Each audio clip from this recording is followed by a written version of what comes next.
John, good afternoon. We're here on the eve of the first heat of the 2018 JJ Giltinan Championship. How are you feeling?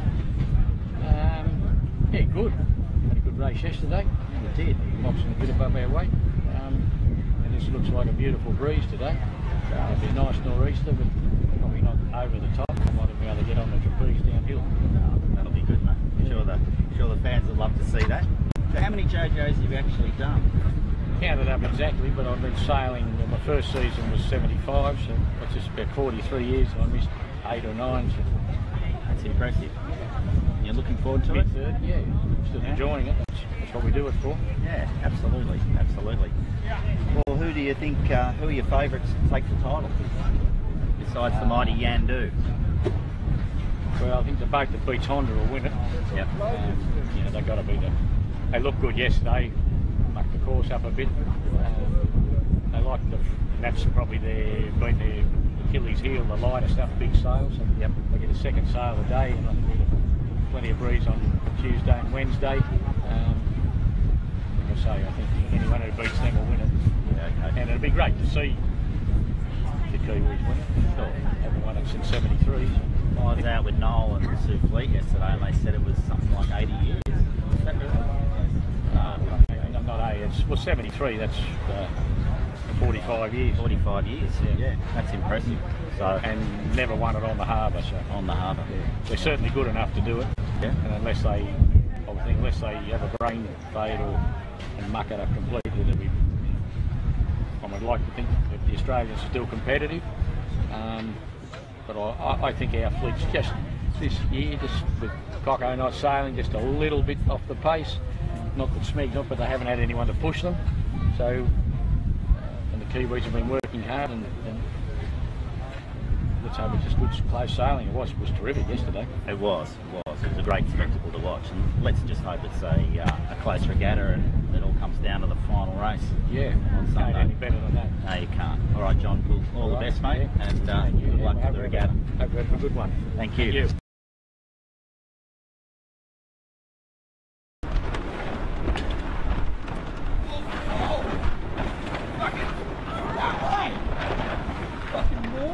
Hey Nick, I'm at the front.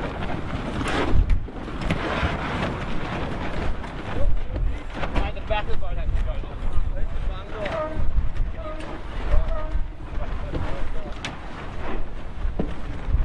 There it is. Yes, it's on the rudder thing.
Sticky tight?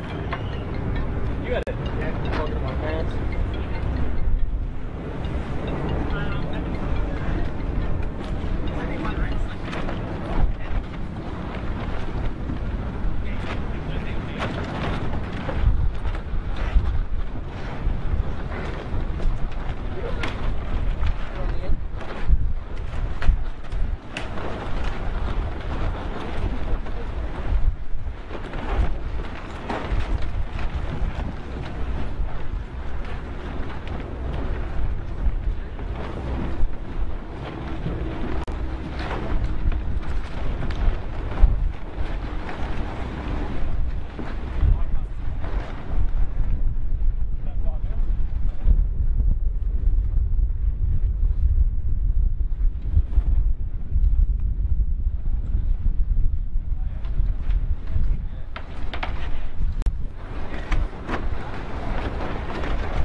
Pressure on it, right? I know you can. Have you got a trolley behind you? Yeah. Yeah, we're good, mate. Right.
I need to go for I one. know.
water. Come over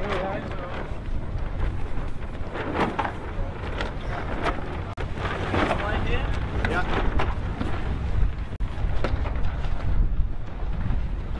It's all different. The front cap in. Yeah, I'll put it in.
Sure.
I'm just on the wall.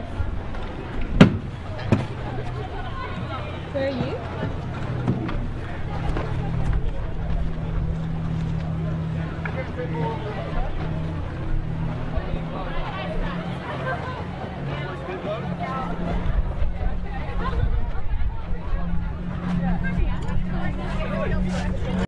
What's up? Like paying the sponsors? I might get him in there. I'd be able to maybe. I'm sorry.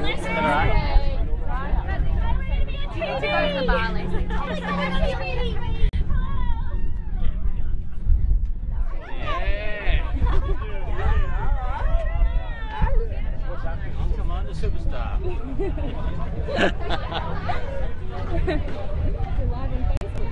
Wait, are we on the news? What, on the 18 footers one? Oh, you heard it, have you not? Power to the people. Are we live? Forget about that. What's up? And follow me on Instagram, DJTMCD. Follow me, Tyrone Augustina, baby. I'm your man. Yeah, I'll give you another one here, mate. Sorry, don't smash this on your pictures. Is it for what's Bay or is it for the island? Sorry, what's Bay? Yeah, this one. Is that for you guys? No, she's trying. Is that alright? I love how it's so heavy that she's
The most eagerly awaited day of the entire season.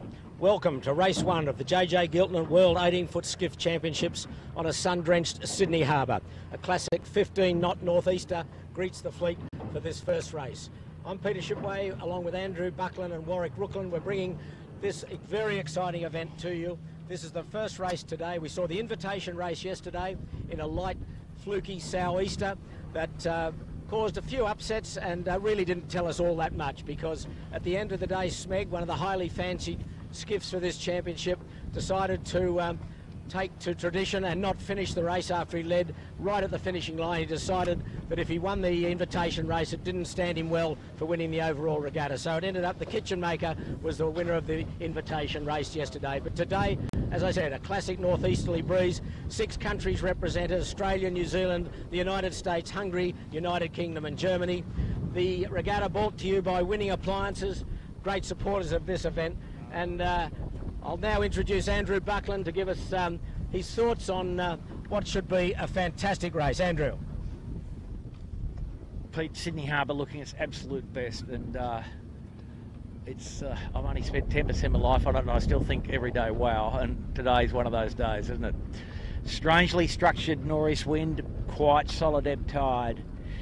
Expectations it will build perhaps to 18, but what we're seeing here down at the start line is a very fluctuating wind with bits of 8 knots and bits of nearly 16, I think, now in the puff. So it'll be a tricky day. 3 laps, traditional course. Let it unfold. We might see some hard left at some stage during the day, according to some of the weather models. Okay, well, Warwick, we'll bring you in. What did you make of yesterday, and what are your thoughts about the top finishes today? Yeah, I think, you know, as you pointed out, Peter, yesterday was pretty fairly light and funky, big rigs. Today, whole fleet on their second sails or second rigs, and with this big outgoing tide, we expect the water to get very bumpy and add to the normal sort of weather scenarios. We've got the Sydney Harbour regatta on. It's a 2-day regatta in which many classes and clubs are participating out here, so it's going to be a heck of a lot of traffic, and the brew's going to be very chopped up because we've got, you know, some fairly sizable yachts out here, and then throw into that at, you know, going to the end of the summer, nice sunny day, you're going to get plenty of power boats out here. So I think traffic will play a big outcome in today's race. Okay, well, we're just hovering around the committee vessel, the Ribble side. You can see it on shot there. No signals up yet. We're still about 10 minutes probably away if we're starting on a scheduled time. But I can let you know that yesterday, if you were tuned in, that 4 of the overseas skiffs didn't make the start. Their boats were held in customs, and that is still the case. So they've had to borrow boats for today's race.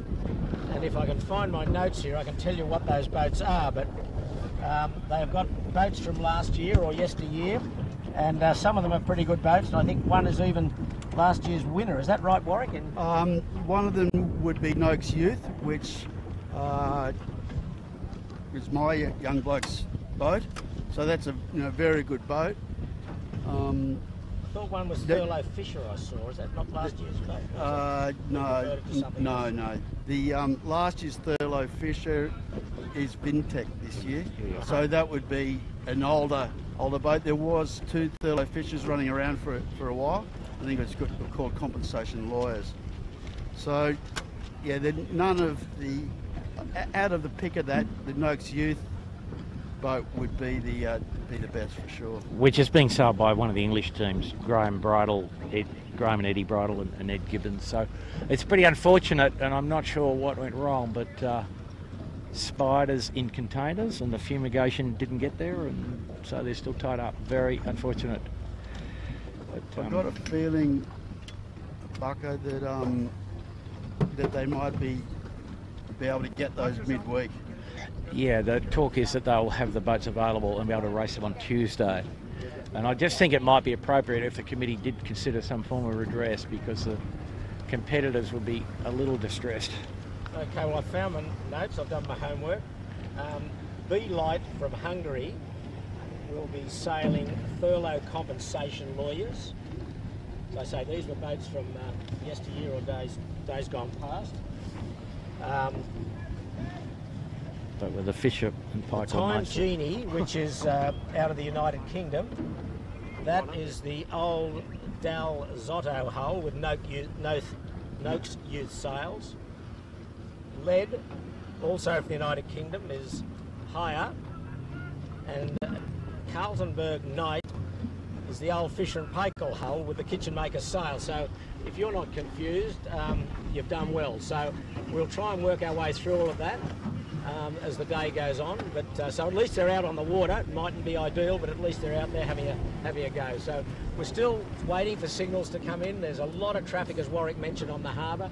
A lot of fleets going upwind. We just had a laser fleet go up through the starting line out of the Double Bay Club, but it's a almost cloudless sky. There's a spectator ferry is just off to our starboard side, the Royale, absolutely jam-packed full of spectators. As I said earlier, one of the most widely anticipated first days of racing for a long while, because there's a lot of unknowns out here. Who's going to win? And as we mentioned yesterday, that the top New Zealand boat is Honda Marine, and he was the star of last year for a certain period of time, won 4 races last year. He was sailing as Yamaha then, but now he's highly favoured again, and he was leading yesterday in the invitation race when he went round the wrong mark, and he obviously couldn't recover. He got back in the pack, but he showed at times, I think, Andrew, that he could be the boat to beat. Well, Pete, yeah, no, they were pretty fast, and we've come to expect that. Very well prepared boat, and able to develop to a certain extent away from the scrutiny of the Australian fleet. But interesting. I think, Pete, one other thing we should mention in the warm up here, whilst we've got a minute. Some of the alumni of the fleet have just completed the sixth leg of the Volvo Around the World race, and Chris Nicholson on the winning boat Axo Nobel, and Marcus Ashley Jones and David Witt on the second boat Sun Hong Kai Scallywag. Great effort from those guys, and Marcus actually in the park back from New Zealand just today, and he won't do the Southern Ocean leg. I think Grant Warrington's back on the boat for that leg. But a terrific effort. The Scallywag won the leg to Hong Kong with David Witt and Tommy Clout. Tommy Clout. No, actually Tommy had got off the boat for health reasons. Yeah. Grant Warrington. Oh, that's right, Warrington. Yeah, and just jump in there for a sec, guys. I just noticed Harry Bethwaite, the forward hand on Asco, jumping into a rib with their spinnaker. So maybe obviously there's been some sort of an issue with that chute in the warm-up, and so Harry's gone back to obviously get another chute. I haven't got the time of day, but we're getting close. Yeah, we're getting very close. So he has to be back on board, I think, when they go into sequence. Interesting thing here, Andrew and Warwick, that last year, the 7-race series, there was not one race on the nor'easter course. Not one of the heats, but yeah, right. Here we are today in Heat 1. There we go. 5 minutes. Signals are up. 5 minutes to go. Race 1, the JJ Giltinan World 18-foot skiff titles on Sydney Harbour for 2018. What a sense of excitement around both on the shore now, out on the water. Traffic clearing slightly on the harbour. There's still a lot of boats up, probably further up than the Windward Mark. They're in the Manly area, Watson's Bay area, but a few of them are coming down with spinnakers. So a lot to play for today.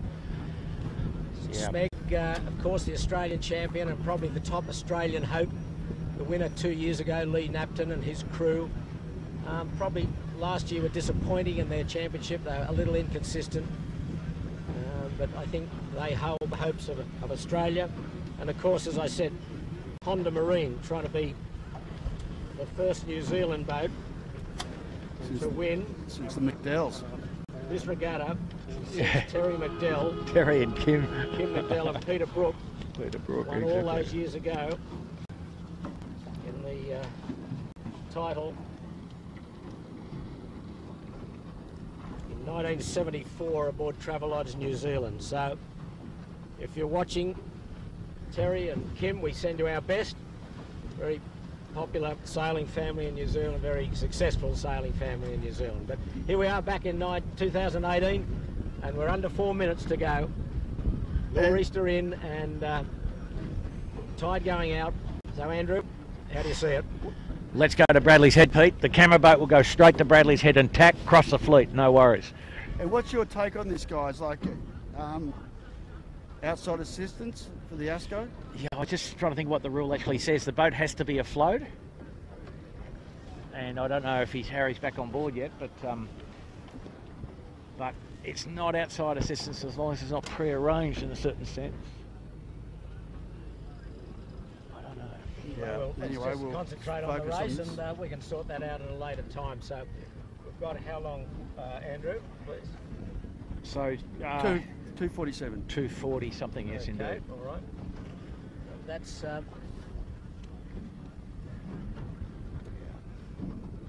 on the fleet there now. There's you can see a gaggle of lasers going across. Yeah. Knight Frank, one of the New Zealand boats. Harkin from the USA did well yesterday. They ended up finishing second and they showed some good speed. So they would be high on the list of contenders, I would think. Yep, Riley Dean hasn't done much in the 18s, but talking to Howie Hamlin, super talented. Says he's probably one of the most talented, younger sailors in the US now, doing a NACRA Olympic campaign. I think he just finished in the top 10 in the foiling kiteboarding and won the North Americans and the 505s. So keep an eye out for that team. And a good local crew with Dan Phillips and Pete Harris on board, so they will, I think, like the stronger breezes. But Pete, I think they'll be pretty formidable. Yeah. You know, they're seriously good. Seriously good. 140. 140 to go. So, guys, where the camera cat is, breeze has softened appreciably in the last 3 minutes. And I know that on the screen from time to time there's a little appearance of some wind information from the Weather Bureau site, which is further up the harbour, but also further up in the air. So that's not what we're seeing quite at water level, but just gives you an idea of the maximum wind speed, perhaps, I think. Okay, standing by, coming up to 1 minute. So Harkin's well advanced on the line. What are we looking at? We've got lasers intertwined with this fleet, so there's 1 minute. 1 minute for race 1 of the 2018 championship. Pretty alarming, really, the lasers. Lasers, they're going to get a shock in a minute when the pedal goes down. That's right. So the kitchen maker up towards the boat and pack. Because we've got Finport right behind us. They're looking to nail the boat. And then Harkin down towards the pin with Noakes sailing. Honda Marine 2/3 of the way down the line. 30, Pete. 30 seconds, okay. The two lasers will have jumped the start, but that's all right. Harkin and Noakes sailing, as Warwick mentioned, going for the pin end. Appliances online, up high, with coming into shots shortly will be Triple M and Finport. And a bit of yelling, Finport's squeezing up Triple M. Triple M. 6 seconds, 5 seconds. Triple M's going to be early. Yeah. Gone. No. We'll say. All clear? No. One hooter. Yeah, so Triple M was gone the way we were looking at it. Individual recall.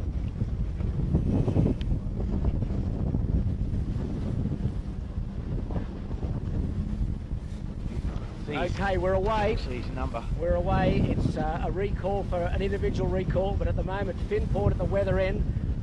He got a nice jump. He got rocketed out of there. Harkin leads, Pete. Yeah, Harkin down at that pin end. He really barreled out there. Got a nice start. He's intermixed with a lot of yachts down there. There's a lot of traffic over there that he's going into. But Finport looks quite high here, coming out of the start of the windward end of the line. And Pete, Finport might just get some advantage here. The other guy's getting tangled up with the Super 12 keelboat fleet.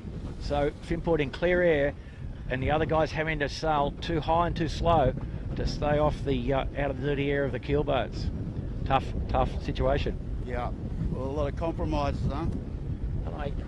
Kitchen maker's well advanced. Knight Frank. I cannot see Honda Marine. Oh, there he is down.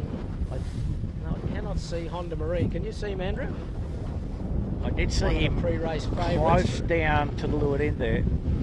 Lost him now. Yeah, Smeg's in a real buried position. Yachts and 18s all over him. So he's got a lot of work to do, as has John Winnie on Yandu. Honda in the middle of the fleet, pretty much. Yeah, so standing into Bradley's head. They're going to lay above Bradley's head, Andrew, I'd say at the moment. There's yachts going, and they're quite high on starboard, the yachts. Obviously, they'll hold a closer breeze than the 18s, but that just gives you an idea that it's not really a true nor'easter, is it? Breeze is very streaky. Have a look up in Navas's. Remarkably streaky. It looks more traditional nor'east further up the harbour towards the weather end, and a bit more strength to the breeze, but Vintech doing a nice job in the fleet, and as is Finport. And Maersk, the Kiwi boat Maersk Lines is right up there, Josh Brimsky. So just looking at the boats, Warwick, you know that everybody's in the squeezing high mode, aren't they? Really pushing the luck on the high edge. So the Honda just put the wood on the kitchen maker there. He's going to get some dirty air from those yachts, Honda, I think. Vintech leads. Yeah, Vintech amazing. Is just squirting along there. Good job, terrific job. These yachts are not making life easy for these 18s, but anyway, they've got a race, so it's part of the deal. Sydney Harbour. Yep. Saturday afternoon. Bradley's head's a bit of a roundabout. Peroni's well up also. And there's Honda Marine. He's starting to punch through now. Smeg's bailed out. He's back on port, trying to come out in mid-harbour near the channel marker at Bradley's Head. But it's Vintech at the moment. But both that's smoking is Honda Marine, Andrew. Making big inroads. Yeah, no, he's made some yards in the last couple of minutes, hasn't he? And the breeze is fresher as we get up the track a little too here. Wow, a lot fresher, not a little bit. Just get on the lower hook, Balco, will you? Low hooks? Low hooks here. Get the big fella to lean back. Lean back, brother. Okay, well, they're the 4 leaders going into Bradley's. They've laid up well above Bradley's. Vintech, Honda Marine, Maersk, Harkin and the Kitchen Maker are probably the top few. We've got Noakes sailing coming off Bradley's. He's fairly well back, as is Yandu. Peroni's well up. There's yachts taking sterns here. That's hard in mouth moment there on a big hill. Wow, particularly if you're the main street trimmer. So there's Honda Marine with the white jib. To the right of him is Vintech. So I would say at the moment, just behind Honda Marine and slightly to weather is the Kitchen Maker, Scotty Babbage, the winner of yesterday's invitation race. He's doing a pretty nice job as well, and you wouldn't want to discount him out of this regatta. Very good sailors on board.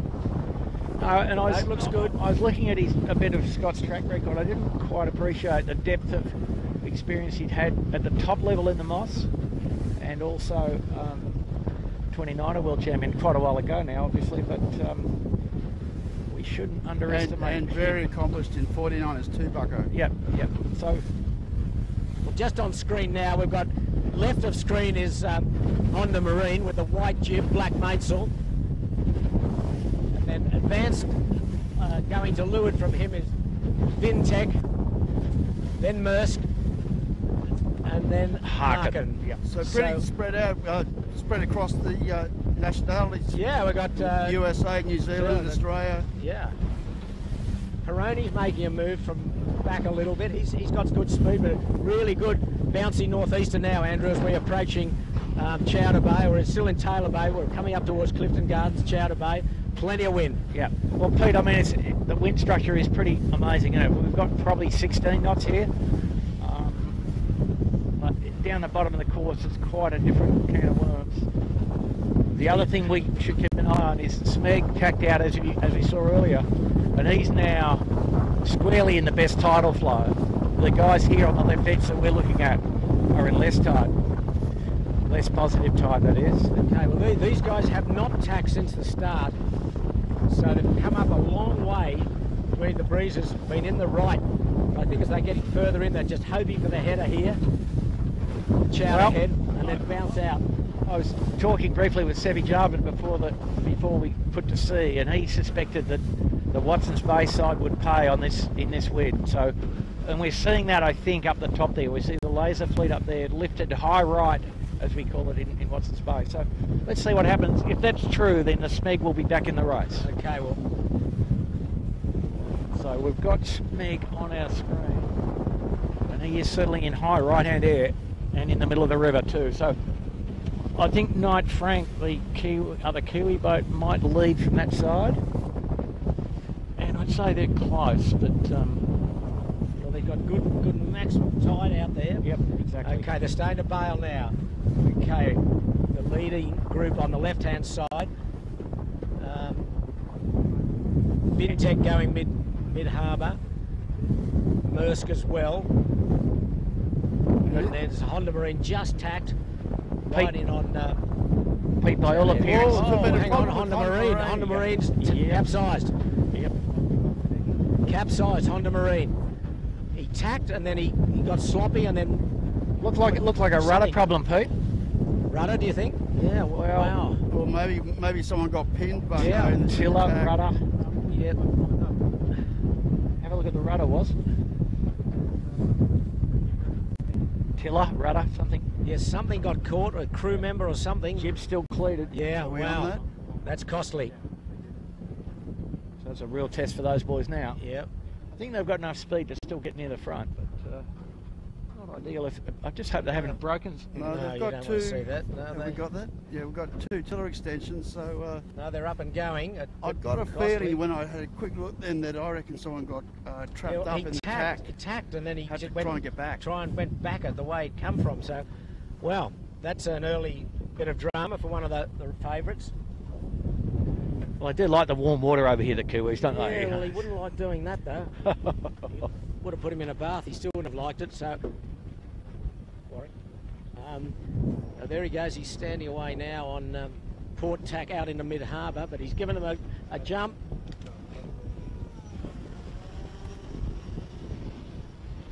So meanwhile, out in front we've got probably the Kitchen Maker and Vintech. They're going a long port board over towards Nielsen Park. The Kitchen Maker has just tacked midstream. Vintech has tracked to leeward of him. Well, if it's east, that's the place to be, right in line with and that they've blinker. got Good Yep. tide going across. Yep. But it's quite a packed fleet at the moment. I'd say Kitchen Maker would be the leader, Vintech second, then Maersk, Harkin, Peroni, Knight Frank. Yeah, it's tightly bunched as they approach. They're probably 2/3 the way up the beat, some of the fleet going into Chowder Bay. Smeg, he went out in the middle, now he's come back left, so he'll be tacking shortly to come back out and engage the fleet. He's got a bit of work to do, Smeg, as yet, but it's a long regatta. You don't win it today, that's for sure.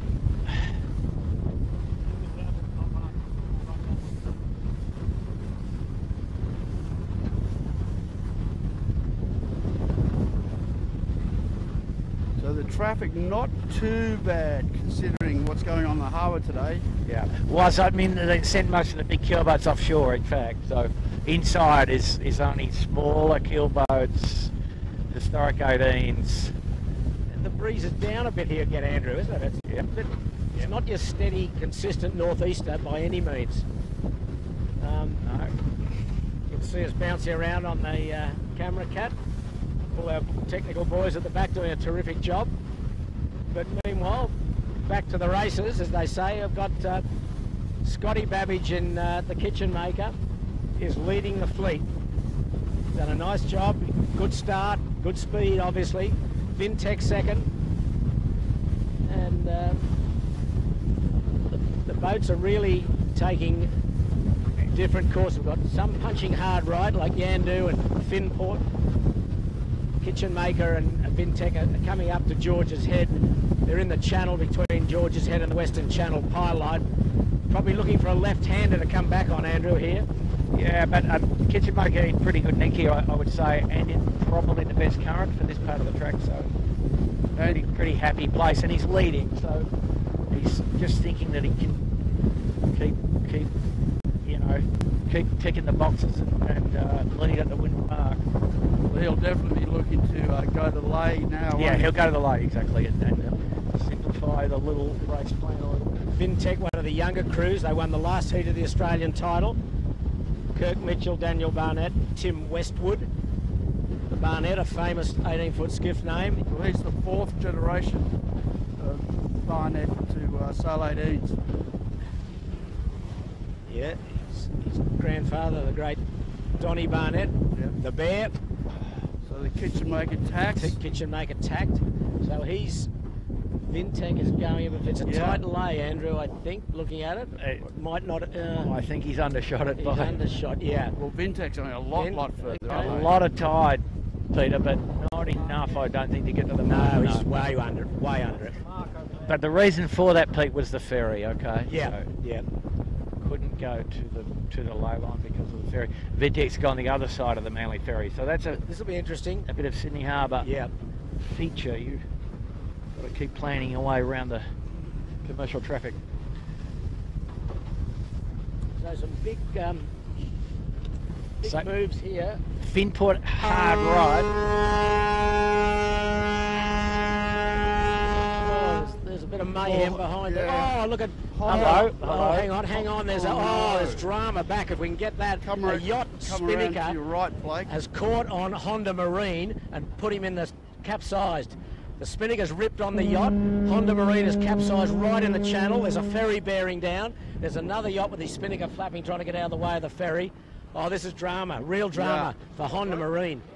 What a drama. He's up again, but the yacht spinnaker wrapped around the top of his mast, pushed him into the tide. It capsized him. The yacht spinnaker wrapped.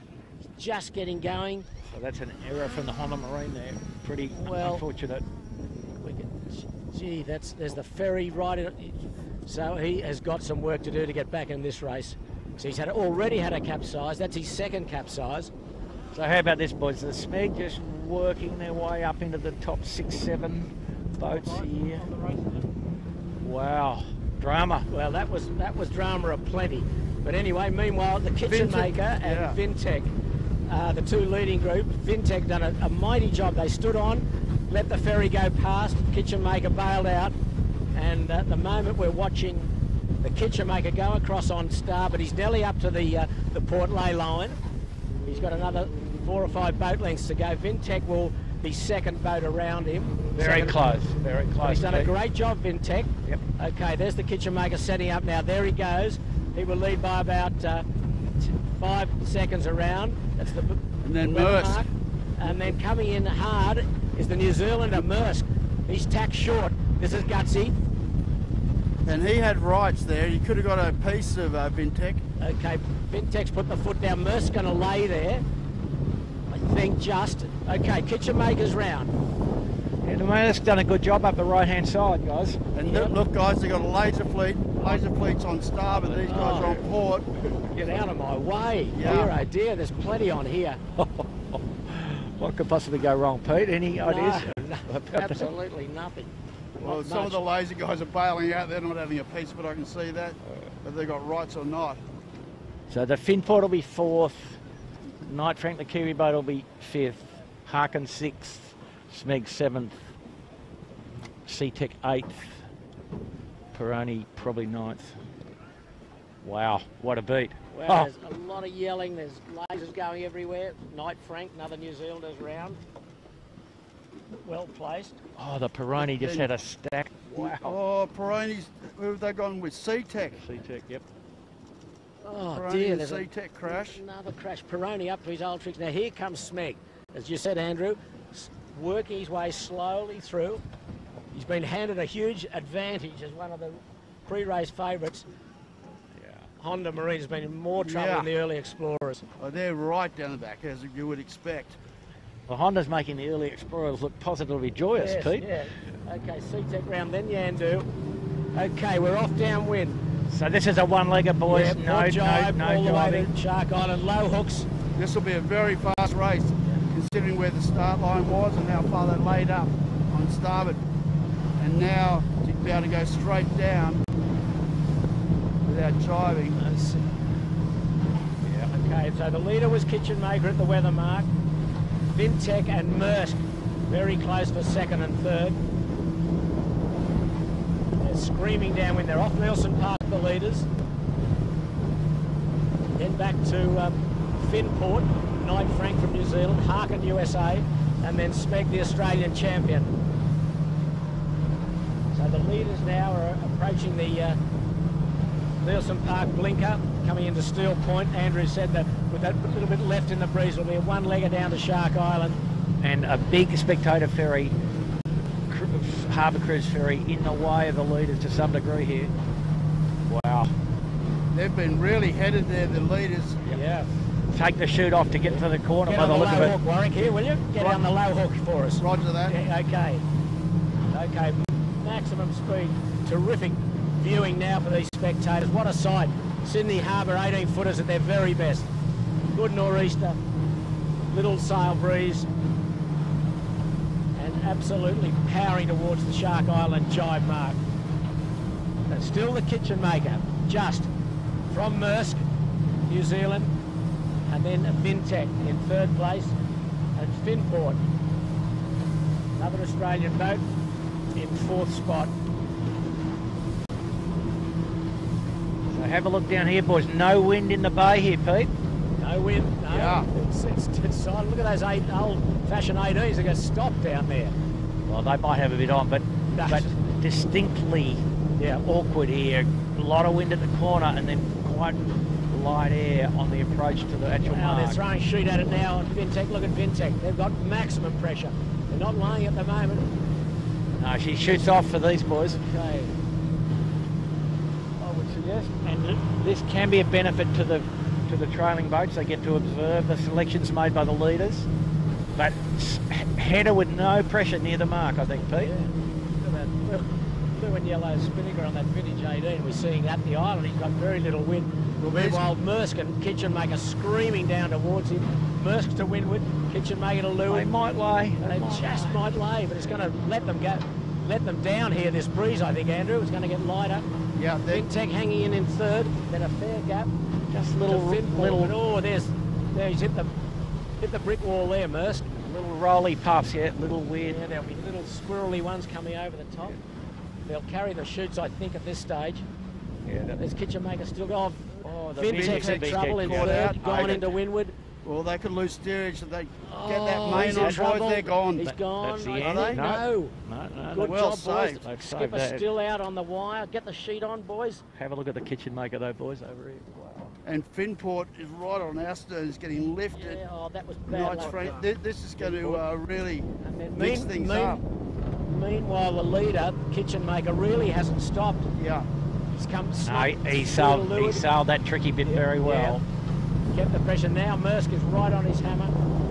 Couple of old 18s in the way. Couple of old 18s. That's your pace there, Andrew. That's Those right, old that's 18s. me, brother, most days. Here, Okay, now the Kitchen Maker's got another squirt. Mersk coming up above him. Thrilling racing. Oh, the Kitchen Maker's really got to show some spirit here to get up. I don't know if spirit's the right word. They've got to show some grunt. Oh, now Mersk has got it. Hang on to your hats here, boys. Dear, oh dear. The Kitchen Maker will do it, I think. Kitchen Maker's just going to rag to the mark. Yeah, good job, Scotty Babbage and crew. Terrific. But here comes Mersk. He's got a full shoot almost. No, he hasn't. And yacht's coming across on starboard. Okay, they're round. Okay, now they've got to settle down. Mersk above him. Bad. The Kitchen Maker. Made it. Oh, he's in. They're in the tide. Dear, oh dear. Oh, Kitchen Maker's in at the jibe mark. Ah, Mersk now is the leader. Wow, we've seen it all. Absolute seen it all. Kitchen Maker's in the tide. Mersk, meanwhile, keeps on keeping on, running in towards the eastern side of Point Piper. Where's Vinport? Vintech, he took it, taking his spinnaker down after he had that capsize.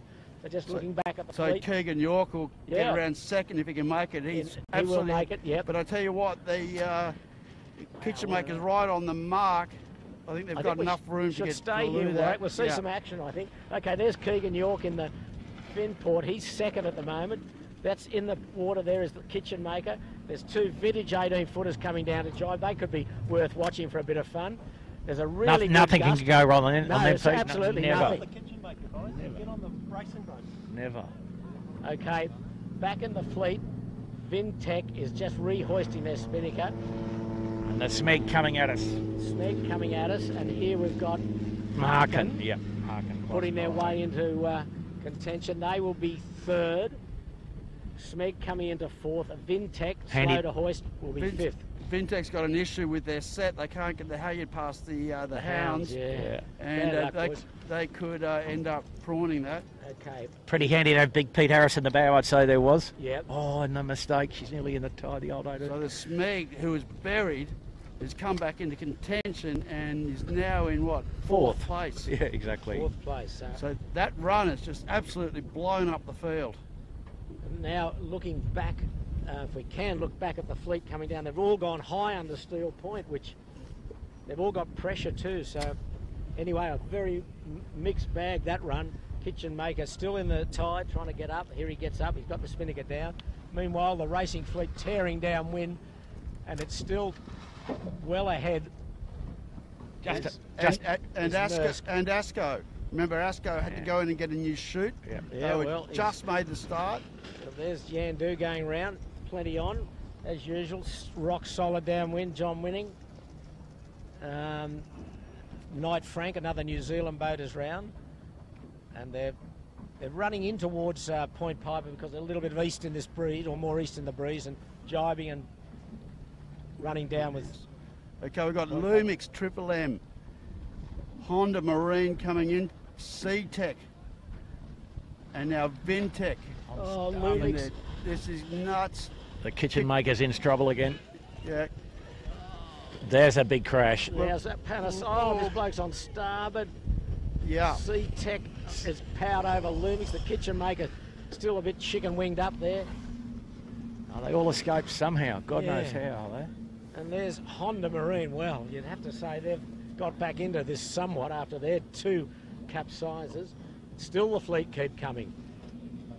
Quality Marine Clothing, they're sponsors of today's race. They're going through next. Then Peroni.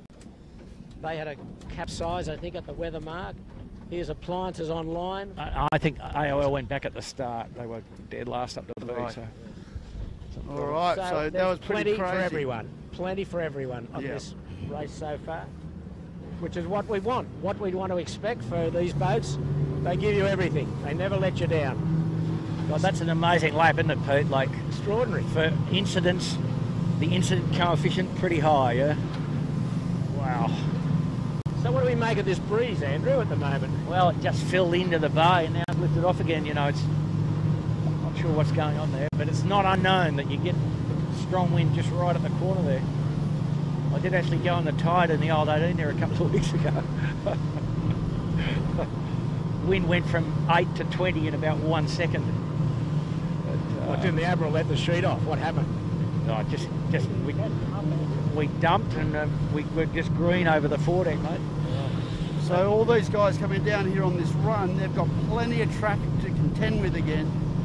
And as we've seen, they can play havoc. Honda has been a victim of that in a big way. Lucky not to do any damage, I would say. He's lucky to be in one piece. Yeah. So Maersk is around the leeward mark at Clark Island. Finport just going round now, so Maersk has got a nice lead, probably 40 seconds or so, and then a fair gap to third, which is Harkin. He's probably another 30 or 40 seconds back. Smeg coming into contention, he's 4th, Asco 5th. So Harkin still not around the leeward mark. The fleet's screaming down, more pressure again here. There's lasers everywhere. Breeze now looks like, looking upwind, looks like it might be about 18 up the top there now, so probably the breeze actually solidifying a bit, a little bit contrary to the weather models. But so this beat, Andrew, will be different to the last in as much as this bottom mark is a lot further west than the start. Yeah, they'll be dealing fully with Bradley's Head this time, aren't they? Yeah. Okay, so we've got Maersk on the wind standing into Bradley's Head. He's halfway between Clark Island and Bradley's Head. On starboard, still on starboard is Finport 2nd, Harkin 3rd, Smeg 4th, and just about to go round in 5th spot is Asco.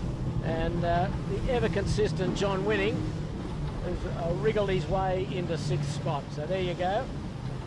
Staying upright's an important idea here, Well, Pete. and get yourself downwind in reasonable shape, because we saw some absolute carnage there. Kitchen Maker, the race leader, he capsized. Vinport, who was 3rd, they almost capsized and had drama, had to drop their spinnaker and rehoist. So they've dropped well back. Honda Marine, they've had 2 swims already. One caused by a yacht entangling their spinnaker around their mast and caused them to capsize. As we're watching Yandu go round in 6th spot. Coming in after Yandu is C-Tech, then there'll be Triple M, and then hammering down is Honda Marine. No, keep staying. I'm happy.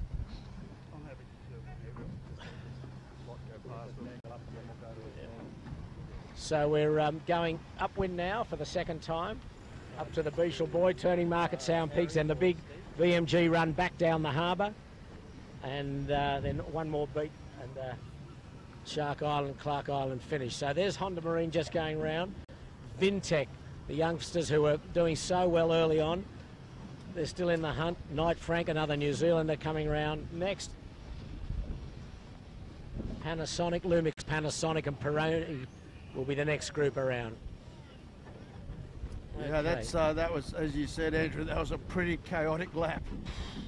Like a bad first lap at Bathurst in the rain was. Exactly. crash, crash, crash. Well, it had everything for everyone, really. All right, well, we'll sneak up and catch up with the leaders again. There's our mate Peroni up to no good, having a bit of fun at the mark. Gee whiz.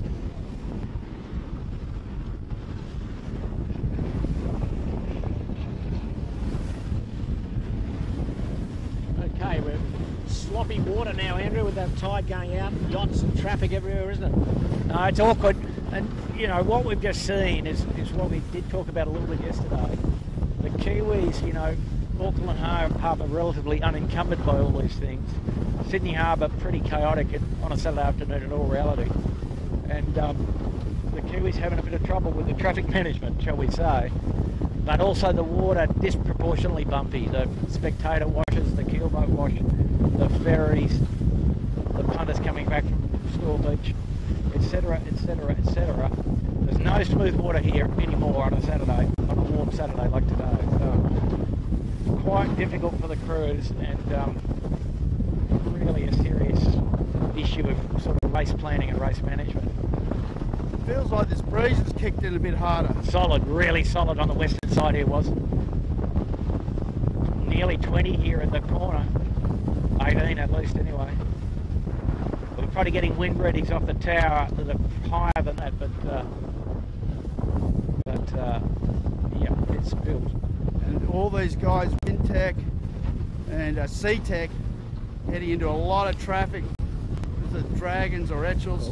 What we've seen, Warwick, on camera is, as you're saying, that there's so much traffic at Bradley's Head, yachts, powerboats, whatever.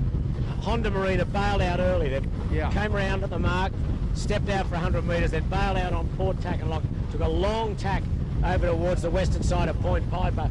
Now they've got very clear air. Probably the water's a little bit smoother, and they've really got the foot down. They'd have to, because leaders have got a long big jump on them after their two capsizes. But nonetheless, it's a comeback chance for Honda Marine to get back up into the single-figure placings.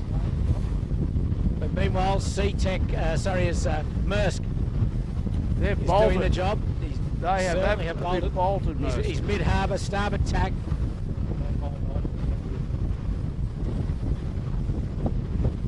So just to recap, we've got Maersk line from New Zealand first, Harkin from the USA second, and then probably Smeg from Australia third at this stage. Well, no, Finport. Finport's in there. Finport's second. Yep.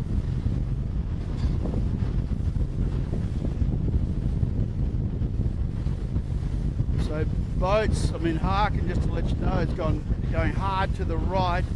You got Smeg, Asco, Finport hard in the left, Maersk in the centre, so everyone pretty.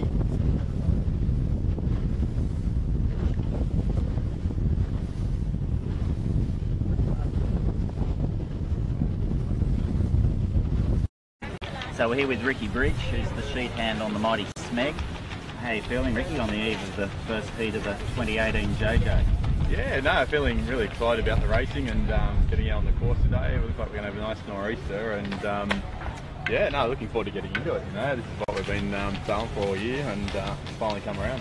You've been training hard. You feel you're well prepared this year? Yeah, definitely. Compared to last year, we've really upped the ante. The last probably 6 weeks, we've been putting a lot of time in the boat, a lot of time on the water, and just working through things. And we're kind of happy where we are now. We're as good as we're going to be. So not having twins on the eve of the JJ is probably a good thing then? Yeah, that was a good thing, and the JJ's been a couple of weeks later, and yeah, not to say we've all still got plenty going on off the water, but I think we're managing that a little better this year as well. Yeah. And what about your rigs? I understand you've got a new big rig this year. Do you think that's helped your all-round performance? Yeah, definitely. I think our big rig last year was a bit of an underlying performer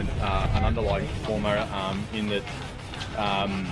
Yeah, we sort of had a slightly smaller main and a slightly smaller setup than other boats, and this year we've gone the single spreader and gone down that road, and it's certainly helped in our downwind speed, and also we seem to have a bit more range upwind, so yeah, really pleased with that. Oh, that's good. And how do you rate yourself against the series favourite, the Honda Marine? Yeah. Ex-Yamaha. Yeah, I mean they're going to be quick. You know, I think there's going to be a lot of boats out there as of yesterday that we can tell us about 5 or 6 boats just going into as quick as each other. I think it just who comes down to handling the regatta the best and putting the consistent results together is going to come out on top. Yeah, I agree. So I'm going to put you on the spot, mate. The podium. Selections for the regatta, top 3? My podium. Your podium. Okay. I reckon Smeg, I reckon Honda, and I reckon Kitchen Maker. Oh, yes. Go to the Kitchen Maker. No pressure there. All right. Thanks, Ricky. Thanks, all the best, mate. Good luck. Yeah, bye. But Pete, this race will go to the wire. You know, it's an exhaustion exercise this kind of day. The third beat and the last run can be pretty difficult. Okay, well, boys on Smeg, just heard from, but back on the race course, the boats are probably just over halfway up the second beat. They're coming off, the leaders coming off Chowder Head, and it is still Maersk of New Zealand leading. And the boat that's really putting his staking a claim here is Harkin from USA. He's challenging very closely Finport for second, although Finport is still second, and Smeg is in 4th spot.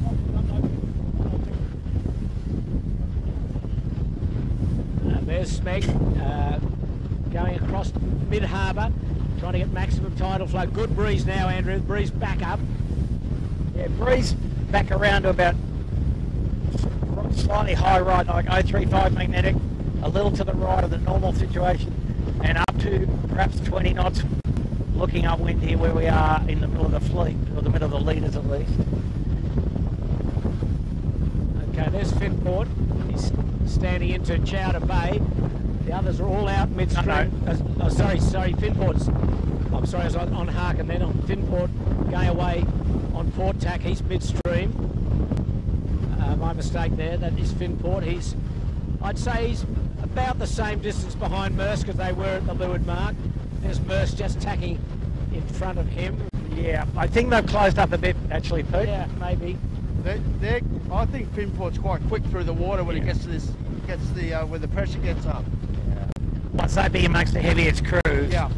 And they do look pretty comfortable, don't they? And talented, I tell you, the boys he's got on board are very talented professional sailors. Yep.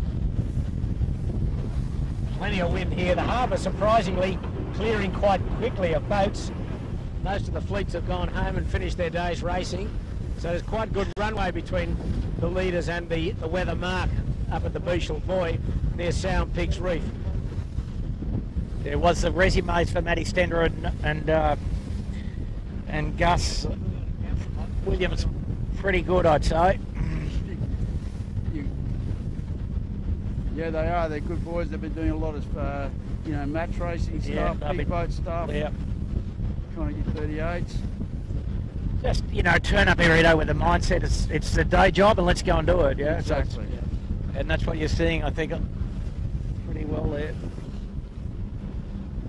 Boat looks nicely set up, Andrew. Yeah, no, their rigs look great. It's our friend Nick from Peroni's the sail maker there, and the rig look very nice. So they're pushing hard into this eastern shore. Slightly less wind over here was, but pretty solid ride. Look at the little meter boat at the blinker. Wow. Exactly, and so we'll know in a couple of minutes when they converge again with Maersk, and who's done best. And you mentioned before that you're talking to Sevi Jarvan, and he's sort of liking the right up at this end of the course. And the current roaring. Look at the meter boat go upwind. Like we're looking at the back of Finport here, but there's another guy in a race just close by in an old-fashioned meter boat, looking like he's going like a missile towards Manly. He's got an old-fashioned skipper. That's a relative thing. It's got an old-fashioned skipper too. It's John Hanger Harris. Oh, it's Hanger. Yeah. Oh, if I'd known. Richard Winning's lovely boat, Flamingo. Yeah, okay. All right. Peter Cole built. But anyway, Finport, we're watching standing right into Nielsen Park, getting set up now to tack. Yep. There they go. Very patchy here. Yep. Completely different. So he's hard right. So if there's any east of the breeze, it'll be a winner for him.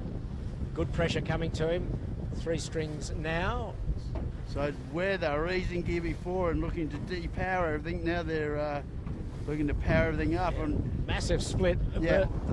Harkin coming out. Maersk has gone right into Chowder. head.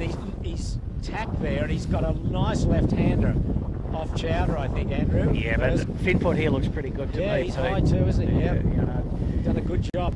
Also, we've got to take one edge. You can't go up the middle. So yeah, there's Harkin coming across into the middle. I think you'll find Finport's got a going here, guys. Yes, pretty good high, going. yeah. Pretty good going, actually. Yeah. Okay, so Harkin is still third. Oh, I don't know.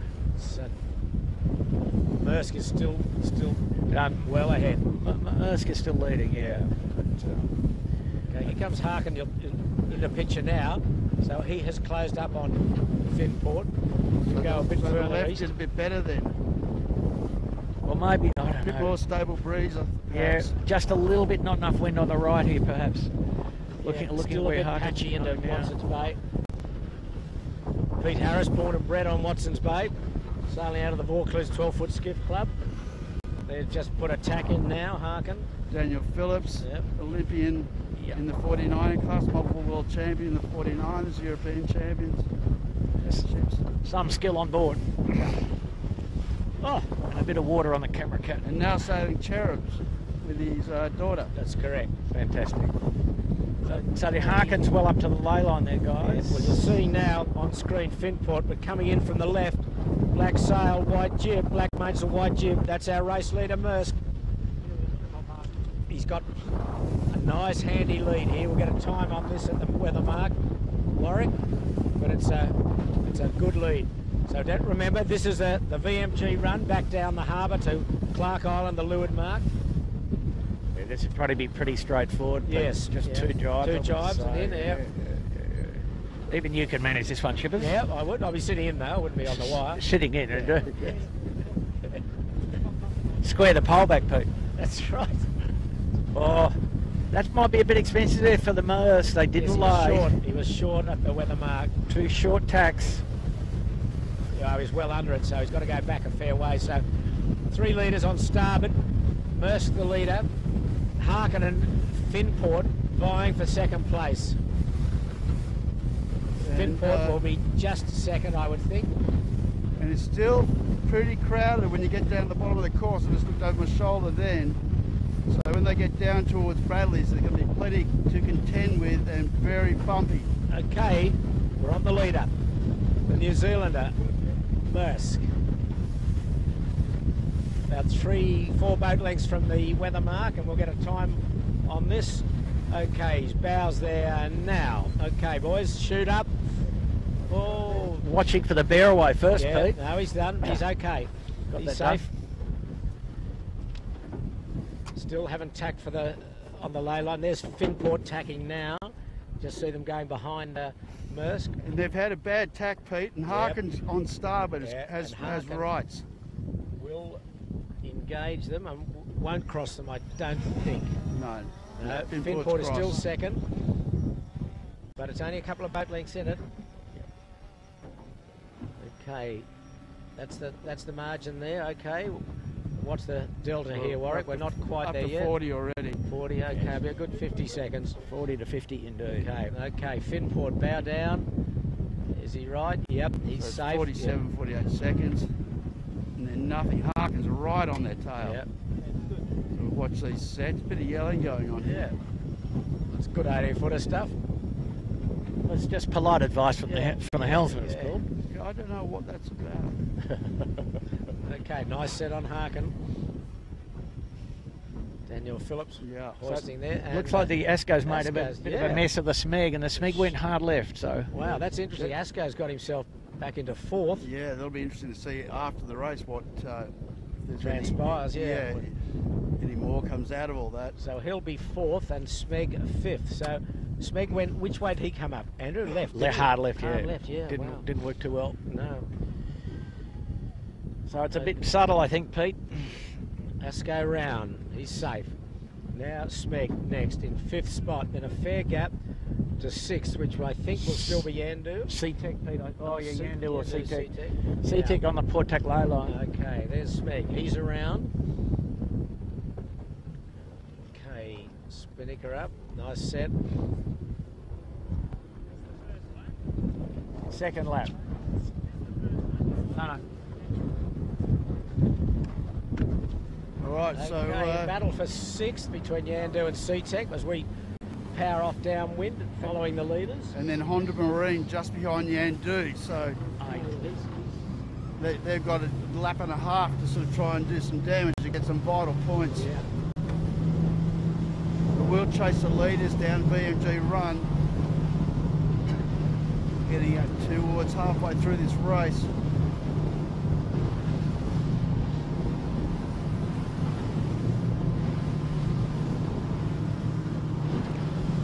And just let you know that Finport is absolutely lit up heading out towards the western shore. And it's looking pretty crazy down there, boys. Yeah, the jibe at Bradley's Head might be somewhat awkward, I would say. Absolutely. Bumpy as anything and windy and traffic and. We're on the 2 red spinners there. Asco just leading Smeg. Asco had a pretty good beat then. Yeah. And they are quick through the water. Okay, Smeg jibing to go midstream. Asco standing on in towards Steel Point. I think that jibe shortly to get out in probably better pressure. It's all about pressure now. Asco almost airborne down there, running down the Nielsen Park shore. Very different day to yesterday, boys. We had the harbour to ourselves yesterday. Now it's been invaded. Asco getting a terrific run down Nielsen Park. Really hasn't stopped there. He's really lit up. He's probably 50 odd metres so from a jibe. Just running in there, they won't go much further. There's the jibe on Asco now.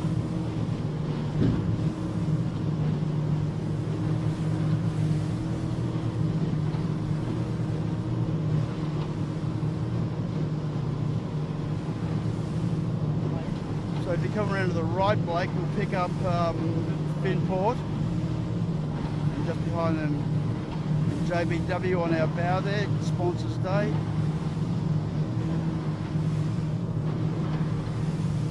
So Finport going down the western shore, being trailed by Harkin.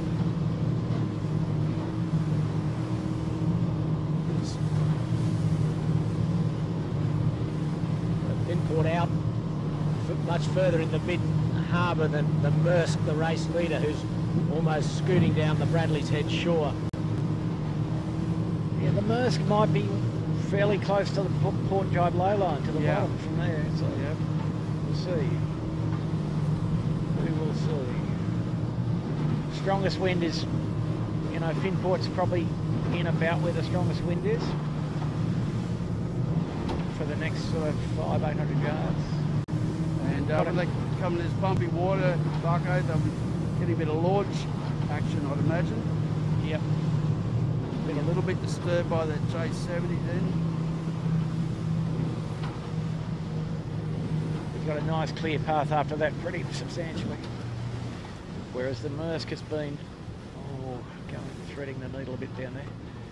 Wow. So there we go. There she is, the Finport. Got the Harkin.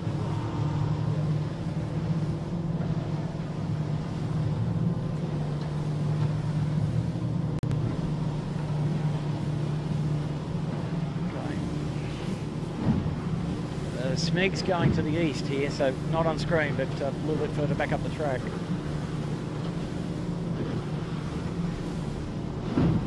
Interesting.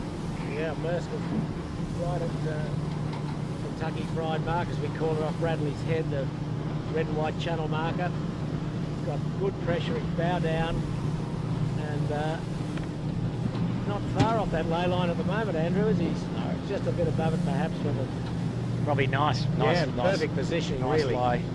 Jibe drop. Have to do a completed jibe, but not too bad. 1 beat to go after this. So what, it was 48 seconds of the top mark. I think it was a delta. We'll have a look here, see if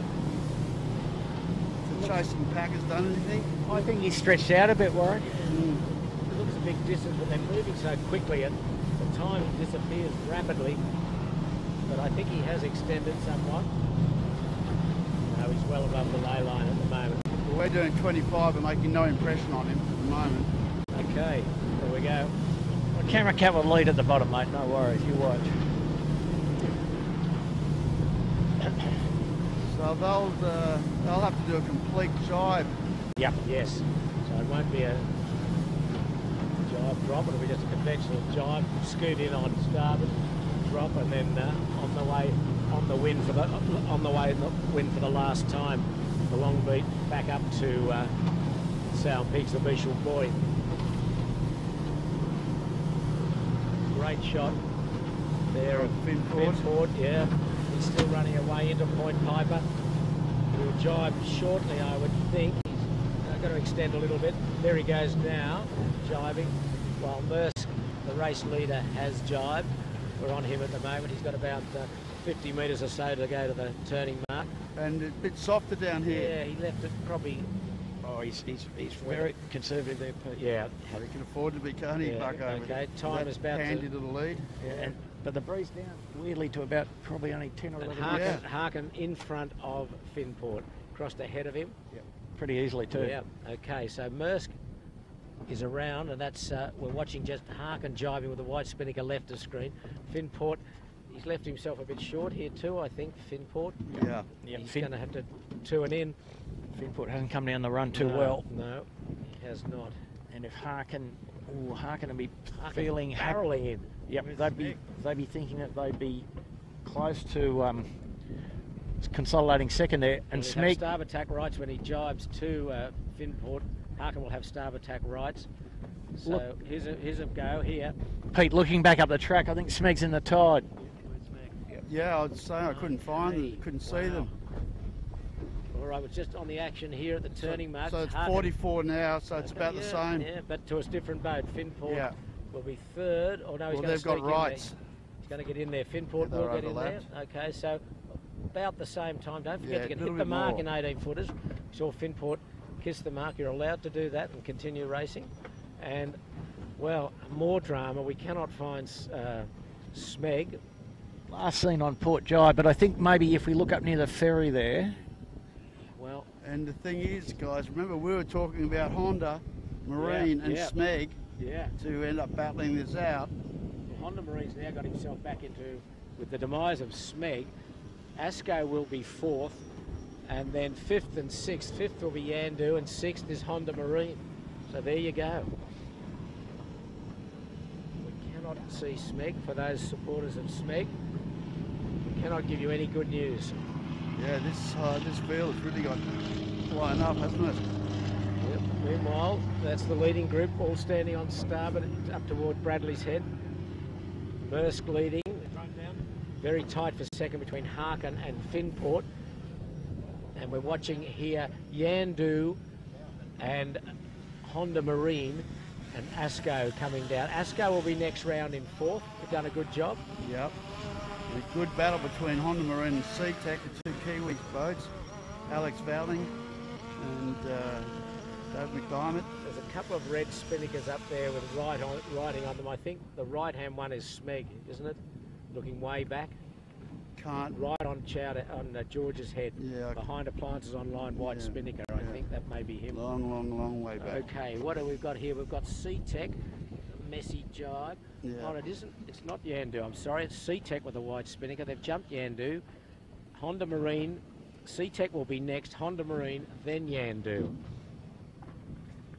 So the big improver here, no doubt, has been Honda Marine. Yep. And this could be absolutely vital come the end of the week. You know, them clawing their way back, and they'll be really keen to slip past SeaTac and Asco just in front of them to get, you know, another couple of vital points. Although it's there's still some traffic on the harbour, it's nowhere near as bad as it was the last beat. No.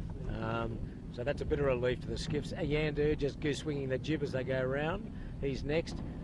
Vintech, young fellas, will be next around. Remember, they were third at the top mark the first time and then had a messy run like a lot of the fleet did. I haven't seen the Kitchen Maker again after their demise. Yeah, good point. I haven't seen them. So a lot of the favourites in a lot of trouble. I think that the second red spinnaker, is that Smeg or not? Can't quite make it out from here, Pete. No. I think they were further downwind than that, Pete.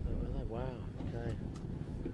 So, all right, well, we'll as Vintech goes around, Appliances online next. Next will be Knights Frank. The Appliances made quite a good comeback, actually, from being they were well back. pretty much last. So. Okay, just the Good effort. middle pack going round now. We're watching Knight Frank, the New Zealander, drop his spinnaker as Appliances online and Vintech go upwind. Plenty of wind with plenty of east up the middle of the harbour now. Look at the Noakes boys coming at us. They're flying. Yeah. Sean Terrific shot if Langman we and get his on team, them. absolutely. Another veteran, great skipper. 3 strings, maximum. At maximum here. And he'll just be a bit surprised to run out of wind at the bottom mark, though, Pete. Yeah. He hopes he does too, Yeah, I think there'd be some hope, exactly. Yeah, well, so it's going to be a tough jibe drop for them. Pete's up to it. You watch. Yep. Nicely done. So yes, this is Smeg. He's only got a couple behind him. So he's obviously had a capsize, and you know, capsizing with a spinnaker's hard, Andrew, isn't it? I mean, capsize hard any time, but especially with a spinnaker up. Yeah. So they look fully operational. Yeah, at least they haven't broken anything, but this is their discard, so Yeah. probably of little consequence either way, I would say. They're hoping it is. Yeah, well. Just to let you know, the kitchen maker, Scotty Babbage and his boys are up and operating, and just behind Smeg on the other shore. So we'll,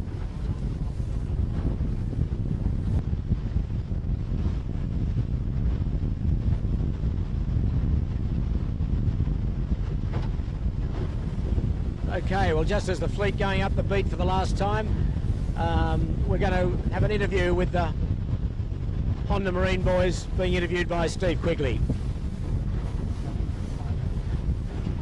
So we're here with Dave McDiarmid from, he's one of the 4 Kiwi contingents of the Honda Marine.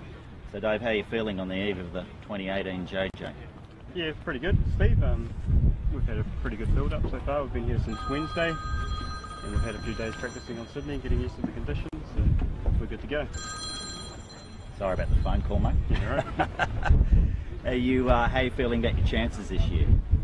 Well, obviously, you know, we've pressed the leaders the last 2 competitions, so you know, we're there or thereabouts. We just need to put a good regatta together, and we'll see how we go. Yeah, I think consistency is going to be the key Yeah, this week, don't you? Well, definitely. Consistency is the key every week. So, yeah. That's good. Have you done anything different to your rigs or sails this year? Are you... Yeah, we've got 2 new mainsails. Okay. And we've swapped over to sponsorship Honda, Yeah. which is great to have them on board. They jumped on pretty much immediately as soon as they could, so it's great. Well, big welcome to Honda Marine. It's great to have them. Have you done anything different with your sail designs? I noticed yesterday your big rig looked pretty large. A bit bigger than We've actually previous model. decreased this area. We've tried to drop a bit of weight in crew weight. We're down to 145 now, so okay. we just wanted to downrange both our rigs a bit, so you know, that's where we didn't do very well last year, so we've tried to address that. Okay. That's interesting, Dave, because you're bucking the performance trend. Everyone here is trying to get bigger and bigger, probably to match what Yamaha did last year. Oh, we weren't big last year either. You weren't? No, we were 255 last year, and 245 this year. So. Yeah, 250, 255 seems to be the target for most of them. You're actually under that. Yeah. Five kegs under. Yeah, okay. And I'm going to put you on the spot, mate. Who are you going to put on the podium? What's your predictions for the podium for the regatta? 3 Kiwi boats. 3 Kiwis. So who have you got first? Oh, I don't care. I don't care at all. We've all been battling it out in New Zealand. We've got ourselves, we've got Knight Frank, who's pretty much underperformed every year. Yeah. They've put in a bit more time this year into a bit of boat handling and boat reliability. Yes. So, and they're quicker than we are. They have been for a long time. Oh, okay. We've got Josh Krebsky on Maersk line, and Jack and Dave come from a very, very strong 49er background, and they're pretty hard to beat. Yeah. And then there's obviously Jin, who Alex Vellings. came 4th, 30 calls us last year. Yes. fifth the year before, and I think he third the year before that. Yeah, no, he's been a consistent performer. He's there or thereabouts as well. So. Yeah, absolutely. So it's Kiwis 1, 2, 3, 4. Absolutely. All right. Well, good luck. All the best for regatta. Thanks, Dave.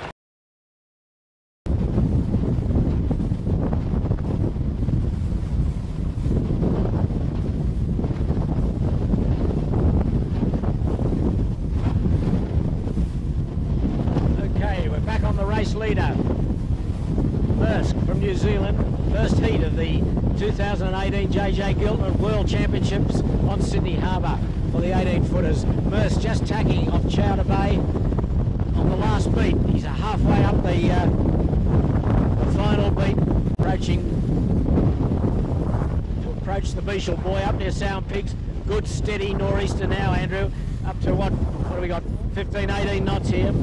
Yep. Maybe a little bit more at times. Yep. Exactly right. They have an issue with the ferries. The ferries give them a hoot now. And he's got to get out of the way. Going back. back. And as Andrew alluded to, they wouldn't be used to this on the Waitemata over in Auckland. They certainly have a much clearer run, but they've got to get used to it here. They've forced them back onto starboard tack, where he probably wanted to punch out into the tide, where his second place and third place boats at the moment, Finport and Harkin are in midstream, so the ferry has pushed him back basically the wrong way. But we've seen a drama-filled race right from the word go. We've seen capsizes, we've seen spills and thrills, we've seen the leaders capsize, we've seen the favourites capsize, and we'll recap on that a bit later. But at the moment, we're on the race leader, who've done a mighty good job. No mistakes so far. He's just got the last bit of this beat to go, then 2 more Spinnaker runs to go, but we've seen plenty of trouble already on these Spinnaker runs, so you wouldn't say that he's home free by any means. What are we seeing in his setup here, Andrew? Gee, they're sailing hill to windward a long way. Yeah, they are, and, I don't think that will have hurt him, except for the cost of the 2 extra tags too much, but he'd be feeling a little bit of heat, I would say now. Knowing well that the reach into the totem pole at the top of Shark Island is pretty tricky. And you know, he did look as if he wanted to go to the eastern side at this speed, but he's still got, I would say, 40 seconds or something like that over Finport. Yeah, Finport stepped over. Harkin seems to have caught up, I think. I think Finport's closed up here, Finport's Andrew. closed up, yep. Yeah, and I mean, he's showing really good speed, Finport. I mean, he went around that mark with Harkin. And, he hasn't been too good downwind, but upwind he's pretty formidable, really, isn't he? Yep. So we've still got a very good race on our hands. Yep. You wouldn't put the glasses away yet by any means. No way. And don't rip up your tickets. No, I'd advise that you polish the lenses, Pete, and keep watching. Yeah. So that's only, what do you think, was 30 seconds perhaps, not even that, 25. If that, it's half the distance. It's 1.5 bad tacks, in fact. Yeah. Yeah. And the game changer could be, guys, is when they get down to, on this next run, around Shark Island. Remember the first time it was very funky, very bursty. A lot of east in the breeze there. So I think they'll be neck and neck at the mark, because my ass does have to tack twice more, and I'm assuming if Finport will go to the Port Tack ley line here. Yeah, but no more ferries coming out of Manly or heading towards relatively Manly. clear now between now the leaders and the weather mark. Nice and smooth and nice and clear, exactly. A couple of big keelboats coming in, but not racing, so no, they'll hopefully get out of their way. So Mersk just tacked in mid-harbour to go back on starboard. Cover off with these guys. Yep, that's the shot. A lot of tide running through this part of this channel here, quite narrow.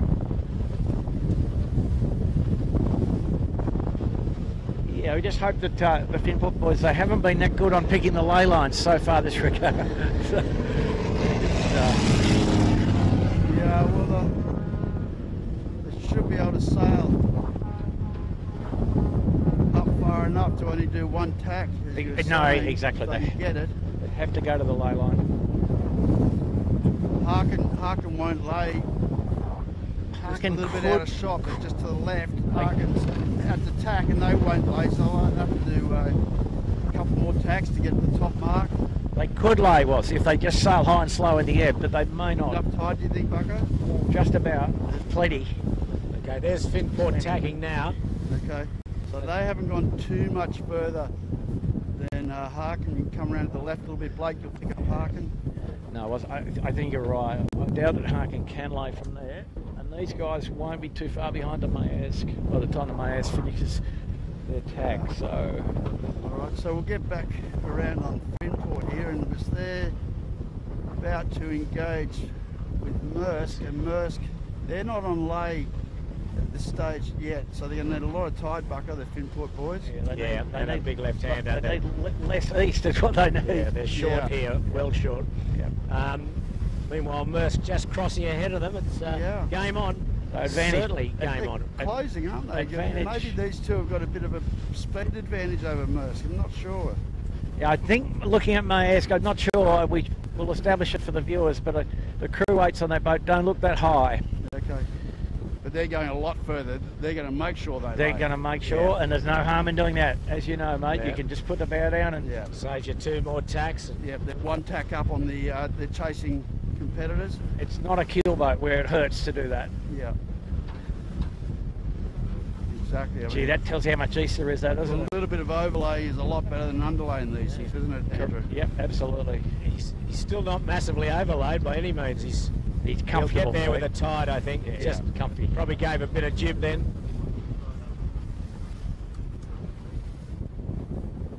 Just a couple of cruising boats just to provide a little. On Finport there, he just cracked his jib open, so he's he's confident of a lay. Yeah. This could be a great finish, guys, between these 3 boats. He'll still have a bit up his sleeve though at the mark. Has been quite a quick race though, Warwick, hasn't it? We're 1 hour. Yeah. In round figures. Just ripping around, just the angles and a breeze. Bit of ebb. Okay, so Finport's tack on the Finport. Very close. I think they're quicker. Yeah. I think these other two, particularly Finport, I think they're quicker than Maersk line. Yeah. Maersk will lay. Yeah, they're eating into them. They're, yeah. 2 or 3 boat lengths all. That's all that's in it. There's But he Finport hasn't been now. good downwind though, was. Okay, we'll see how good he is now. Okay, Maersk around. The final 2 runs to the finish. This run to Shark Island, the jibe, and then to the finish. Maersk from New Zealand first. Finport Australia second. Harkin USA third.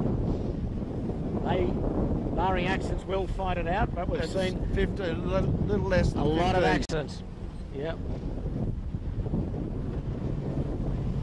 We'll stay on this battle for the win. Super tight. Okay, they're both running on board just to. He'll just get down in one, Andrew, here, for sure. Looks a bit more lifted than last time, do you think, Andrew? It's not quite as much east as it was last time, I think. So they're going to be sort of VMG mode. Don't think they'll have to jibe, but not quite as compelling as it was last time, perhaps. Okay, game on. Oh, Maersk getting compromised by a cruising boat. That's dangerous. That's dangerous. And that slowed them down too. Wow. Yep. Finport powers over the top, so Finport eating into the lead. Gain a couple of boat lengths there. Yep. And then now they're well lifted, Andrew, so they will be driving. You didn't acknowledge our fans over there, Yeah. Warwick. I'm disappointed with you there, mate. Distracted, speechless. Speechless. Boiling moth in the mix here.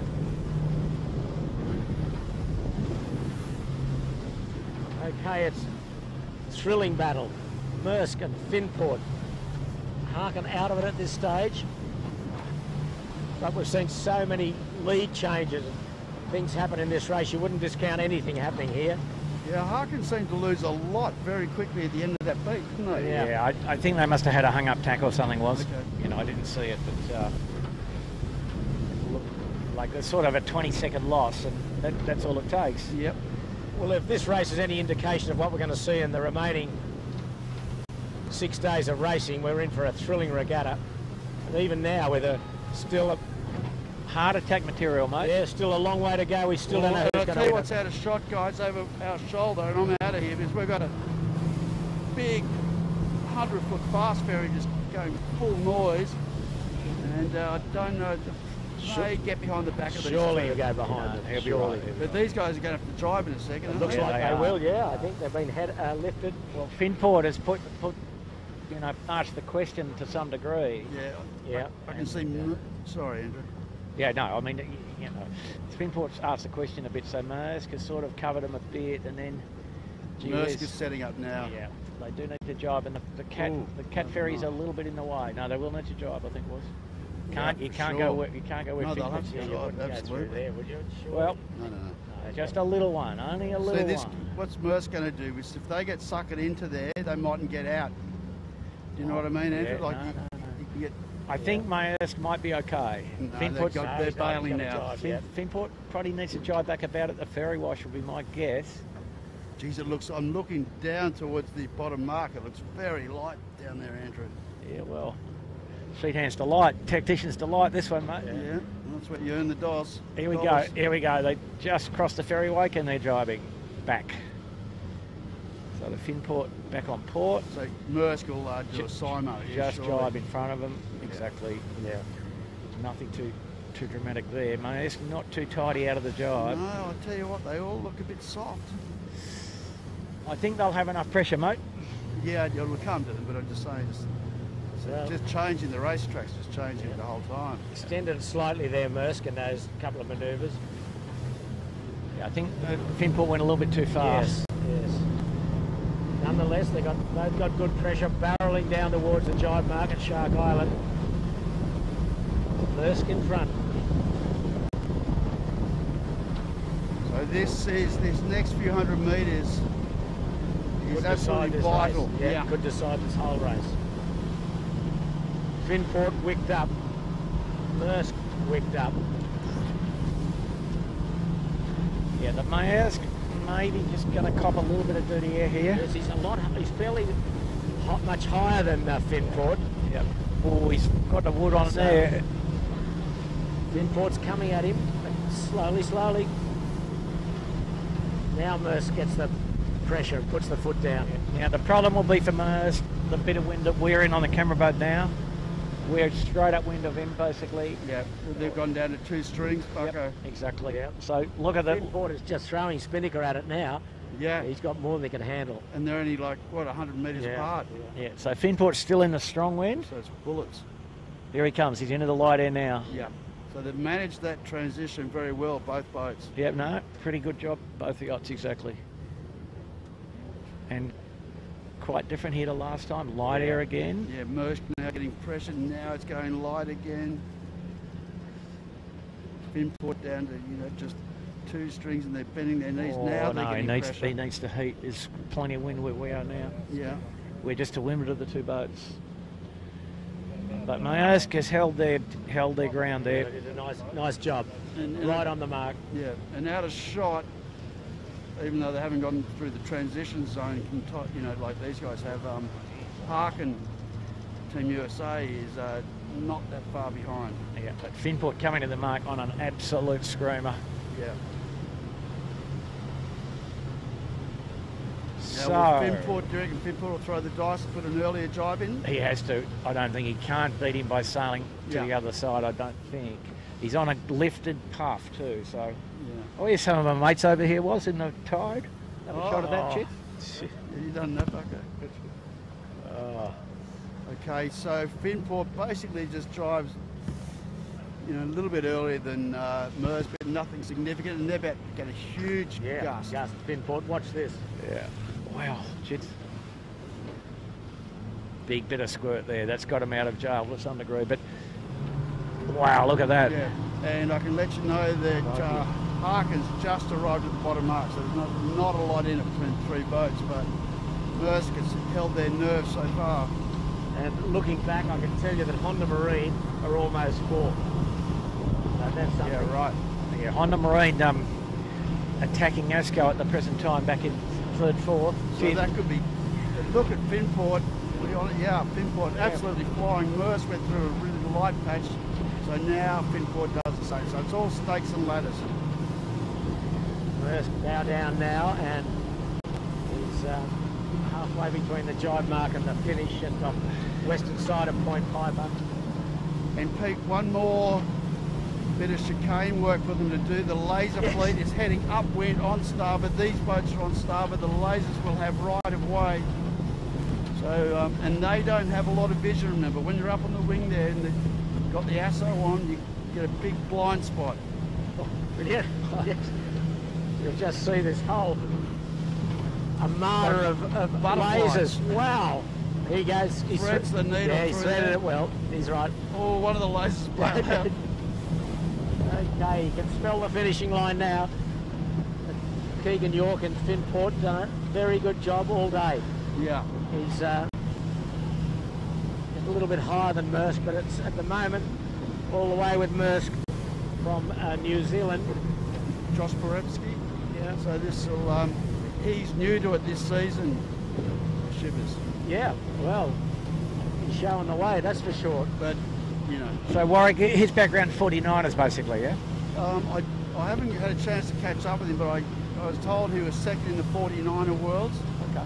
And as a crew, not a steerer, but well, that can all change. They've looked very composed today. Yeah, absolutely. I mean, they didn't look flustered at all when the pressure came on. Let's not put the knockers on. They've got to complete, one or two more jives. On the jive now. I was going to say we've had perfect record of putting the mockers on people today. Yeah, 100% success rate. Yeah. Okay, well here he comes, Maersk. Nice, comfortable lay. Good job. Laying through on port jibe. He's almost there. He's there. Now, Maersk New Zealand first. So first blood to the Kiwis. Yeah. But probably not the boat we thought it was going to be out of New Zealand, but a fantastic effort from Maersk. And Keegan York from Finport is second. So Australia second, and if Harkin can hang on. So about a 20-second delta there. And it looks as though Harkin... Harkin's having an issue. He's got a squirrely old jibe out there that didn't go well. He went to jibe and couldn't complete. Yeah, He's had to go back. Out. And he's got one more jibe and in.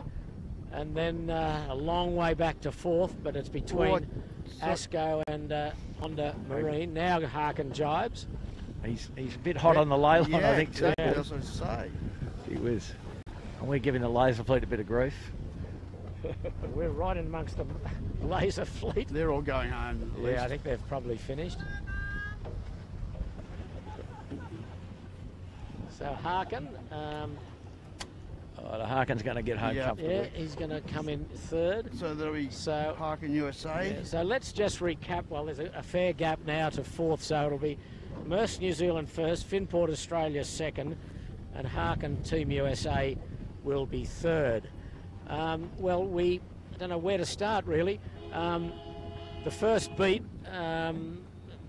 one of the favourites, Honda Marine, when he was approaching the lead, he was probably second or third capsized. He did a bad tack and then went back the way it came and capsized, and took him a while to get going again. So he was mid-fleet, and then approaching the weather mark about 300 metres off that and near the Western Channel pile, he collided with a yacht and wrapped his yacht spinnaker around the top of Honda Marine's mast, and Honda Marine capsized again, forced him into the water for another capsize. So he's had two capsizes, and here he is coming in fourth spot, or almost fourth. No, he's no rights on ASCO. Oh, ASCO's... This is going to be chaos here, boys. ASCO, we'll stick with this at the moment. Yeah. Honda Marine's got his bow in front of him. Who can get the bow down here? Oh, don't tell me Honda's going to have another capsize. Sorry, Pete. No, you're right. Who'll get fourth? It'll either be Honda or ASCO. It'll be tight, but it'll be... Oh, ASCO's going to do another jibe. This is gutsy from ASCO. That's too early. They're going to have to go back again. So Honda will get fourth, I think, or will they? Yeah, they got fourth. Yeah, Honda fourth, easy. ASCO fifth. Well, that is an extremely brave effort from Honda. As I said, we're saying two capsizes, and they got up to fourth. So you can't win the regatta on the first day. You could certainly lose it. And at one stage, they could have really been looking at a discard early on in the first race. And SeaTech is the next boat coming in sixth. But then what happened was the Kitchen Maker was the leader at the first jibe mark at Shark Island. They perished and capsized. Yep. Vintech was well up. They almost perished. and went right down the back of the fleet. So that opened the door somewhat for Smeg. They were starting to flex their muscles. They got up to about third or fourth. And then on the second downwind run, they perished. So they were back towards the tail of the fleet. So it's been a day of absolute mixed fortunes for everyone. But full marks to Maersk from New Zealand. They've come through it all. But I'd have to say that probably Honda Marine is one boat that's done exceptionally well, given their trials and tribulations. Yeah. Two capsizes, having to go through the dirty air of all the other boats to get back there was pretty outstanding. And I think when they go ashore today, Pete, I think they'll actually think that wasn't too bad a result. Oh, terrific. Fourth place out after all of that. Fantastic result. So here comes Vintech. Looks as though they'll be next. I don't know what's happened to Yandu. John winning. There's a white spinnaker way back. That may be him just high on Shark Island. But there's a big gap now back to Vintech. Well, they've come back pretty well. They were third early, and they'll be at 1, 2, 3, 4, 5, 6, 7. So yeah, great result. Good comeback by those guys. Yep, they'll be very happy with that. And I can see Smeg is still really, really deep. Yeah, he'll be 7, 8, 9, 10, 11, 12, 13, 14, 15, 16, 17th perhaps. Yeah, Don't have that many fingers and remember, toes. remember last year, they didn't have a good regatta last year. No, disappointing I regatta think for Lee. They finished quite they were deep. way down, like an 8th or something, I think. Yeah, he had a chance today to get a good place, but anyway, so did a lot of boats, and they didn't quite get around the track unscathed. Vintech next. Yeah, they were 7th last year, Pete. Yes. Okay, so Vintech next. And Knight Frank and Appliances having a battle for 8th and 9th. Knight Frank will be next, then Appliances. And then next is Yandu. No, I think Noakes. Noakes. No, I don't think that is Yandu out there. Isn't it? No, I don't think it is. Yes, it is, Pete. Is it? Yeah. Is it? Yeah. Oh, I'm sorry, it's got the Australian flag on it. Sorry, yes, it is. Okay. Appliances online just going across. Knight Frank just beating him. So another veteran here, Sean Langman, coming in. He's hung in there all day. Yep. Big bit of wind where Yandu is up there. Ooh, shaky jibe. Okay, hang on to it, Sean. Oh, he's right. He's And through. Woody's in a bit of strife. Shippers. Is he? Bit overlaid. Yeah, overcooked. Just got a big puff when he went to dive. Don't do your block, Woody. You'll be right. Yeah. Triple M coming in next. I think Berger has said enough. Do your own job. Yandu next. And Quality Marine Clothing, who are today's race sponsors. I'd love to, we'll find out later. Triple M having a swim at the right time after the finish. At the right time. But it'll be interesting when we go ashore to find out what happened to Lee Napton and the boys on Smeg. Because they're a long, long way back. Yeah, they spent a long time in the water, obviously. They must have, yeah. Unfortunate. 14th Peroni will be 13th. And DeLonghi and Rag and Famish, Smeg will be about 14th or so. So that's the day, a day full of high drama for race 1 of the 2018 JJ Giltinan Championships. A terrific day sailing, had everything. Traffic on the harbour, boats going everywhere, boats capsizing, boats colliding. And at the end of it, staggering out of it all, was Maersk from New Zealand, was first. Finport, Australia second. Harkin third. Honda Marine fourth. Asco fifth. SeaTech, Vintech, Knights Frank, Appliances Online, Noakes Sailing, Triple M Yandu, Quality Marine Clothing, Peroni, Rag and Famish, DeLonghi going across, and now Smeg.